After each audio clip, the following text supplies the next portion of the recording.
Hello and welcome to the social. Sit down, let's get going, huh? We only got an hour together, we gotta make the most of it. So let's start off by welcoming actors and comedians Emma Hunter and Nigel Downer. We're kicking things off with controversy. That's what we're doing today. Are you ready for it?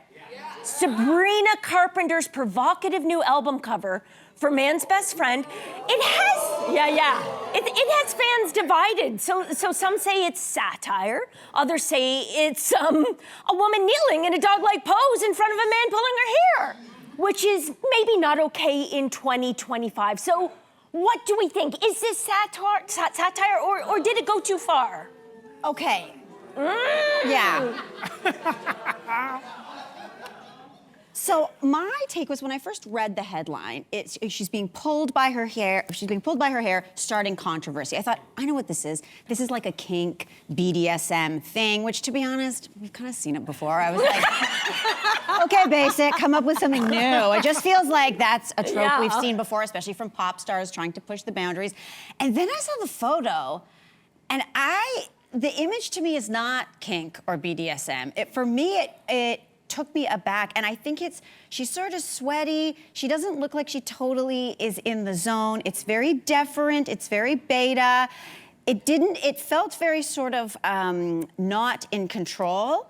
And it's not for me. I don't like it, I don't dig it. But I'm also 40, and so I don't think I'm supposed to get it. I don't know, what do you guys think? Yeah, maybe you're not the intended audience, right? Yeah, exactly. It kind of, I mean, obviously I agree with you. It reminds me of so many things that we've seen, and I felt old and tired when I looked at it. I was like, okay, here we go again. Like, think back to Madonna's Express Yourself video. Remember that? Yeah. There was a scene in that where she was chained to a bed, this very heavy kind of like animal-like chain. So that's very evocative of a similar energy. And then she was on all fours, crawling like a cat, right? Like an animal thing, drinking the milk, whatever. So some people could see those images as very degrading, whatever. But the song itself was all about female empowerment. It was about asking for what you want. So I'm just gonna float this. What if the album itself and all the content and all the songs are extremely empowering? Will that change our view of the image? Some of them are. Like, she really likes to, if there's men in the audience, she likes to poke fun at you.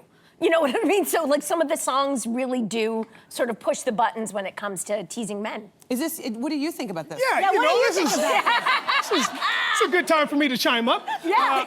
In case you haven't watched the show before, I always get pitted into these. This is great. But I think you've all like nailed it in terms of like just. This is not the first time we've seen this kind of thing before, right? And again, you mentioned Madonna, and rightfully so. I'm also going to mention Janet Jackson. You know, there's all these artists, pop stars, which you mentioned, Emma, that have done this kind of thing, right? And I get it, but these are also the people that are haters right now that in August, when this album drops, are going to bring that album to #1 for weeks and weeks and weeks. Yeah, I agree. And it doesn't, like, at the end of the day, does it matter that much? Like, I understand the laws and the values that you may have as a female or, you know, identifying or whatever the case may be. But at the same time, it's like, music is music, and you might be right. This might be something that's very empowering, and it's like shifting the paradigm and seeing what's up. And also on that note, like, art is art? Like, I think the idea of the fact that there are so many different interpretations, some calling it regressive, some calling it satire, some calling it sort of a confession of a kink, isn't that doing exactly what she set out to do? It's like we're sort of seeing whatever it is we are programmed or want to see. Yeah, but I also think it's a time and place thing. Like, you know, the guy in the White House is a known misogynist. Women's rights are being lost on the daily. There's a trad wife movement that makes me uncomfortable. There's a submissive put the women back away kind of thing that seems to be gaining momentum. And I wonder if this had happened 10 years ago or 10 years in the future, if I'd feel differently. And does that, as somebody who's my age, will that be the same feeling people in their 20s are going to? Like, are they even thinking about that? And do they have a responsibility to even think about that? Can they just enjoy it? That's what I keep coming back to. Do we want art? This might be ham-fisted according to some, but do we want our art to sort of come attached with a moral lesson? Is that the purpose of art? I would argue that it's not. I want art to either entertain, challenge, and even confuse me. It could be both. Is it just marketing? Is that art? Yeah, I think it might be on the more marketing side than the art. The photo is artistically, it looks good. It's a good photo. Okay, we see you, Nigel. See you, Nigel. But like the lighting and like, you know, lighting. the way Okay, the the lighting. clothes are draping, you know what I mean? Like those, artistically, it's a good photo. Like curtains in the background.